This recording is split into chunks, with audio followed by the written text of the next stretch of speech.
Hi friends, welcome to ஜஸ்னிக் channel. இன்றைக்கி நாம் அழகழகு சீரியலோட இன்றைக்கி எபிசோடு என்னங்கிறத வாங்க பார்க்கலாம்.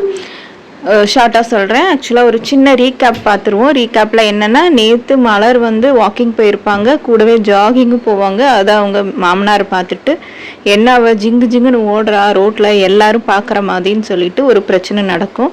ஸோ அதோட கண்டினியூஷன் தான் இன்றைக்கும் நடக்குது.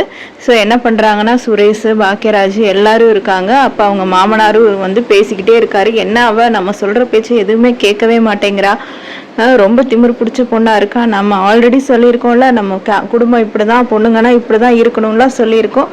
அதையும் கேட்காம மறுபடியும் இப்படியே பண்ணிகிட்டு இருக்கா. இவளை சுரேஷ் யாருமே எதுவுமே கேட்க மாட்டீங்களா அப்படின்னு சொல்லிட்டு அவங்க பசங்களையும் சத்தம் போடுறாங்க.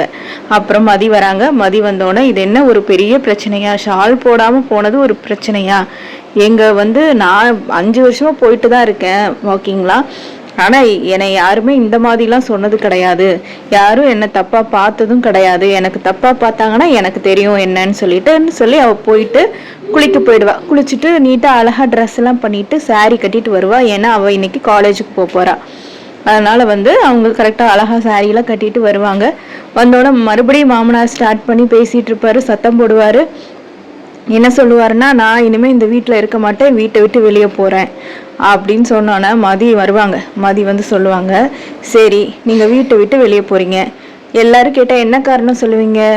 ஓ, மருமக ஜாகிங் போனால் அதனால வீட்டை விட்டு வெளியே வந்துட்டேன்னு சொல்லுவீங்களா?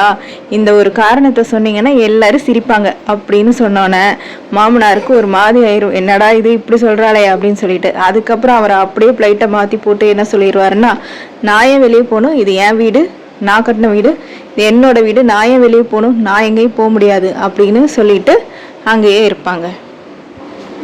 இது எல்லாத்தையும் பாக்கியராஜும் மலரும் கேட்டுட்டு இருப்பாங்க. அப்போ மலர் சொல்லுவாங்க, இந்த மாதிரி பாப்பாவோட யூனிஃபார்ம் அயன் பண்ணணும் அப்படின்னு சொன்னோன்னே, காலையில் எடுத்து வச்சுருக்கலாம்ல, நீங்கள் அயன் பண்ணும் போதே பாப்பா ட்ரெஸ்ஸையும் அயன் பண்ணியிருக்கலாம்ல அப்படின்னு சொல்லுவாங்க.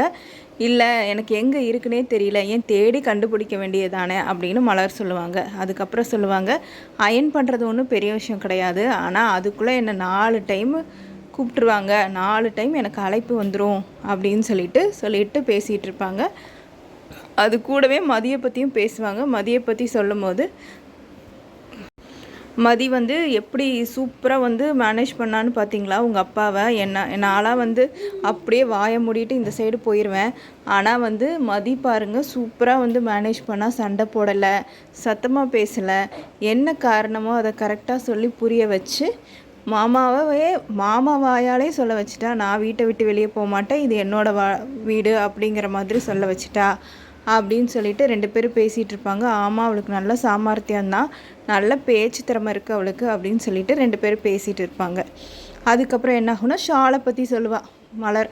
இந்த மாதிரி நான் இந்த ஷாலை போட்டுகிட்டே வேலை செய்கிறேன், வீட்டில் யார் இருக்கா, 4 பேர் தான் இருக்கீங்க, ஆனால் என்னமோ ஊரு கூட்டி இருக்க மாதிரி நான் வீட்டுக்குள்ளே ஷால் போட்டே வேலை செய்கிறேன், இது எவ்வளோ கஷ்டமாக இருக்குது தெரியுமா? இன்னொன்று, இது 2 விஷயத்துக்கு தான் யூஸ் ஆகுது. ஒன்று வேர்வை வந்தால் துடைக்கிறதுக்கும், இன்னொன்று ரொம்ப ஹார்டாக இருக்க பொருளை தூக்கிறதுக்கும், ஹாட்டாக இருக்க பொருளை தூக்கிறதுக்கும் மட்டும்தான் யூஸ் ஆகுது அப்படின்னு சொல்லிட்டு மலர் அவங்க வீட்டுக்காரர்கிட்ட சொல்லிகிட்டு இருப்பா. அதுக்கப்புறம் அவர் கிளம்பிடுவார். நெக்ஸ்ட்டு என்ன சீன்னா, நெக்ஸ்ட்டு மதி வருவாங்க. மதி டிஃபன் பாக்ஸ் கட்டுறதுக்காக வருவாங்க. நான் இந்த மாதிரி சாப்பாடு செய்கிறேன் அப்படின்னு சொல்லுவாங்க. இல்லை வேண்டாம், எனக்கு ஆம்லேட் போதும், மசாலா ஆம்லேட் மட்டும் போதும் அப்படிம்பாங்க. வேண்டாம், ஒரு தயிர் சாதமாவது எடுத்துகிட்டு போ அப்படின்னு சொல்லிட்டு மலர் செஞ்சு கொடுப்பாங்க. அது அப்போ அவங்க மாமியார் வருவாங்க. மாமியார் என்ன சொல்லுவாங்கன்னா, என்ன 2 பேரும் ரகசியம் பேசிகிட்டு இருக்கீங்கன்னு சொல்லும் போது, ரகசியம்லாம் ஒன்றும் பேசல, சும்மா தான் பேசிகிட்டு இருந்தோன்னு சொல்லுவாங்க. உடனே மதிக்கிட்ட கேட்பாங்க, நீ என்ன வேலை செய்கிற, காலேஜில் தானே போகிற, எவ்வளோ சம்பளம் வாங்குற, 1 லட்சம் 2 லட்சம் வாங்குவியா அப்படின்னு கேட்கும்போது மதி சொல்லுவாங்க, இல்லை 20,000 தான் வாங்குறேன் அப்படின்னு. என்ன, அவ்வளோ பெரிய படிப்பெல்லாம் படிச்சிருக்கேன்னு சொன்னேன், காலேஜில் 20,000 தான் சம்பளம் தராங்களா அப்படின்னு சொல்லிட்டு அவங்க மாமியார் நக்கலாக பேசுவாங்க. அப்போது மதி சொல்லுவாங்க, எனக்கு இந்த சம்பளம் இருக்குது, இந்த வேலையாவது இருக்குது, உங்கள் பையனுக்கு அது கூட கிடையாது அப்படிங்கிற மாதிரி நக்கலாக அவங்களும் சொல்லிடுவாங்க. சொன்னோன்னா மாமியார் அப்படியே வாயை மூடிட்டு போயிடுவாங்க. மலர் சொல்லுவாங்க, சம்பளத்தை பற்றி நீங்கள் தானே கேட்டீங்க, அதனால தான் அவள் அப்படி சொல்லிட்டா அப்படின்னு சொல்லுவாங்க. சரின்னு சொல்லிட்டு போயிடுவாங்க. அதுக்கப்புறமா பாக்கியராஜ் கால் பண்ணுவார்.